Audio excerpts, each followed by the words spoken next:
Hello everyone and welcome to education achievers. I hope you all are doing well. आज हम बात करने वाले हैं an easiest trick to remember 8 millennium development goals के बारे में। मिलेनियम डेवलपमेंट गोल्स एसडीजी या फिर एमडीजी, इन दोनों ही टॉपिक से अक्सर क्वेश्चन पूछा जाता है। अभी हाल ही में जो एग्जाम हुए हैं उसमें भी डायरेक्ट इससे क्वेश्चन पूछा गया था, यानी इससे क्वेश्चन पूछे जा रहे हैं। तो ऐसा ना हो कि एग्जाम में आपको इन टॉपिक से रिलेटेड कोई क्वेश्चन पूछा जाए और वो आपका गलत हो जाए, क्योंकि ये ईजी टॉपिक है। ठीक है, तो इसीलिए आज हम एक ट्रिक के माध्यम से इन 8 गोल्स को समझने की कोशिश करेंगे, सीक्वेंस में समझने की कोशिश करेंगे। मैं 2 ट्रिक आज आपको दूंगी, जो भी आपको हेल्पफुल लगे, जो भी आपको ठीक लगे, आप उसको अप्लाई कर सकते हो एग्जाम में। ठीक है, चलिए स्टार्ट करते हैं। पहले हम देख लेते हैं कि 8 मिलेनियम डेवलपमेंट गोल्स हैं क्या। इसके बारे में थोड़ा सा देख लेते हैं कि ये जो मिलेनियम डेवलपमेंट गोल्स हैं ये इंटरनेशनल डेवलपमेंट गोल्स हैं, जिनको सन 2000 में इस्टेब्लिश किया गया था और इनको अचीव करने का जो टारगेट था वो था 2015 तक। यानी सन 2000 में मिलेनियम समिट के दौरान जो यूनाइटेड नेशंस में हुई थी, इनको लाया गया था और टारगेट रखा गया था कि 2015 तक हम इन गोल्स को अचीव कर लेंगे। 15 साल का समय रखा गया था। ठीक है, तो इसके बारे में ये हुई बेसिक नॉलेज। अब 8 जो मिलेनियम डेवलपमेंट गोल्स हैं वो कौन कौन से हैं आप सभी को पता होगा। सबसे पहला है कि हमें पॉवर्टी और हंगर, इन दोनों चीज़ों को दूर करना है, यानी कि गरीबी और भूखमरी, इन दोनों चीज़ों को दूर करना है। ये इंटरनेशनल डेवलपमेंट गोल्स थे। सेकंड था कि हमें सभी को प्राइमरी एजुकेशन प्रोवाइड करनी है, यूनिवर्सली देनी है। ठीक है, थर्ड था हमारा जेंडर इक्वलिटी को हमें प्रोमोट करना है और एम्पावर करना है विमेन को।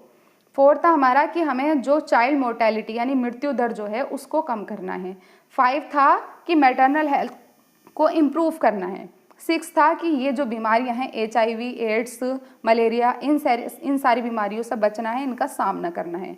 7 था एंश्योर एनवायरनमेंट सस्टेनेबिलिटी एंड 8 गोल था हमारा जिसमें बात की गई थी ग्लोबल पार्टनरशिप के बारे में। ये थे हमारे 8 मिलेनियम डेवलपमेंट गोल्स, जो कि आपको पता भी होंगे। अब हम देखते हैं कि इनको याद करने की ट्रिक क्या हो सकती है। 2 ट्रिक मैं आज आपको बताऊंगी। पहली है कि आपको कैसे याद रखना है, आपको एज्यूम करना है इस चीज़ को कि पहले हमारी, पहले मतलब पॉवर्टी, हमारी मतलब हंगर, पहले हमारी प्राइमरी एजुकेशन, पहले हमारी प्राइमरी एजुकेशन गर्ल, गर्ल मतलब G for girl, G for gender, girl child को दी गई। पहले हमारी प्राइमरी एजुकेशन गर्ल चाइल्ड को दी गई, जिससे आगे चलकर उसकी मैटरनल हेल्थ अच्छी हो गई और वो HIV, एड्स और मलेरिया जैसी बीमारियों से बच गई, जिसकी वजह से एनवायरनमेंट अच्छा हो गया और उसके अच्छा होने की वजह से जो हमारा पूरा ग्लोब है वो ही अच्छा हो गया। यानी हमारी पूरा ग्लोब ही अच्छा हो गया, हमारी पूरी पृथ्वी ही अच्छी हो गई। ये है इसको याद करने का तरीका कि पहले हमारी poverty hunger, primary education girl यानी कि gender equality and empower women, उसके बाद चाइल्ड को दी गई, चाइल्ड मतलब चाइल्ड मोर्टेलिटी, जिससे आगे चलकर उसकी मैटरनल हेल्थ अच्छी हो गई और वो HIV, एड्स जैसी बीमारियों से बच गई, जिसकी वजह से एनवायरनमेंट अच्छा हो गया और एनवायरनमेंट के अच्छा होने की वजह से जो ग्लोबल पार्टनरशिप है यानी कि ग्लोब भी अच्छा हो गया हमारा। ये है इसका सीक्वेंस। आपको सीक्वेंस में याद रखना है, क्योंकि एग्जाम में कैसा भी क्वेश्चन पूछा जा सकता है कि MDG का जो 4th गोल था वो कौन सा था, या फिर प्राइमरी एजुकेशन की बात किस गोल में की गई है, या फिर एनवायरनमेंट की बात किस गोल में की गई है, कैसे भी मॉडिफाई कर सकते हैं। आपको सीक्वेंस में याद रखना है इनको। दूसरी इसकी मैं एक कहानी बताती हूँ आपको, जो ईजी लगे वो आप याद रख लेना कि आप एक गाँव में जाते हो। ठीक है, एक गांव में आप जाते हो, वहाँ पर आप देखते हो कि एक बच्चा गरीब भी है और भूखा भी है। एक बच्चा गरीब और भूखा आपको दिखाई देता है, यानी कि पॉवर्टी और हंगर। फिर आप क्या सोचते हो कि मुझे इसकी मदद करनी चाहिए, तो आप उसकी प्राइमरी एजुकेशन का इंतज़ाम कर देते हो, प्राइमरी एजुकेशन उसे दिलवा देते हो। ठीक है, एक गरीब और भूखा बच्चा आपने देखा, आपको आपने उसको प्राइमरी एजुकेशन दिलवा दी।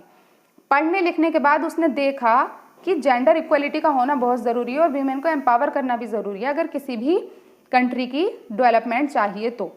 ये चीज़ उसने पढ़ने लिखने के बाद सीखी। अब ये चीज़ उसने सभी को बताई। अब जब उसने सभी को ये चीज़ बताई तो सबने उस चीज़ को माना, तो उसकी वजह से जो चाइल्ड मोर्टेलिटी है वो कम हुआ। क्योंकि पहले क्या होता था कि गर्ल चाइल्ड को मार देते थे पहले ही, लेकिन जब उसने बताया कि जेंडर इक्वलिटी ज़रूरी है तो चाइल्ड मोर्टेलिटी यानी कि बच्चों की जो मृत्यु दर है वो कम हुई, क्योंकि लोगों ने माना कि हाँ जेंडर इक्वलिटी होना ज़रूरी है, वुमेन का एम्पावरमेंट होना भी ज़रूरी है अगर देश की तरक्की चाहते हो तो। अब लोगों की समझ में ये बात आ गई और चाइल्ड मोर्टेलिटी रेट हो गया कम। अब उसकी वजह से क्या हुआ, जो माँ हैं उनकी सेहत अच्छी हो गई, मैटरनल हेल्थ अच्छी हो गई, क्योंकि चाइल्ड मोर्टेलिटी रेट कम हुआ, इसकी वजह से मैटरनल हेल्थ अच्छी हो गई। अब जब माँ की सेहत अच्छी हुई तो माँ HIV, एड्स और मलेरिया जैसी बीमारियों से बच गई। ठीक है, अब जब वो इन बीमारियों से बची तो उनका एनवायरनमेंट अच्छा हो गया, वो खुशी खुशी रहने लगी। और जब एनवायरनमेंट अच्छा हुआ तो जो हमारा ग्लोब है वो भी पूरा अच्छा हो गया। ग्लोब को आप मान सकते हो कि जब एनवायरनमेंट अच्छा हुआ तो जो हमारी पृथ्वी माँ है, जो हमारा ग्लोब है, वो भी अच्छा हो गया, खुश हो गया एनवायरनमेंट अच्छा होने की वजह से। ये है इसका दूसरा तरीका याद रखने का। ये दोनों में से जो तरीका आपको ईजी लगे आप उससे कनेक्ट करके MDG को याद रख सकते हो। ये मेरी तरफ से एक छोटा सा कॉन्सेप्ट था MDG के लिए। SDG के लिए भी मैं इसी तरह की ट्रिक आगे लेके आऊँगी, इसीलिए आप चैनल को सब्सक्राइब करना और वीडियो को लाइक करना बिल्कुल मत भूलना, और बेल आइकन को भी प्रेस कर देना ताकि आपको वीडियो की नोटिफिकेशन टाइम पर मिल सके। Thank you so much.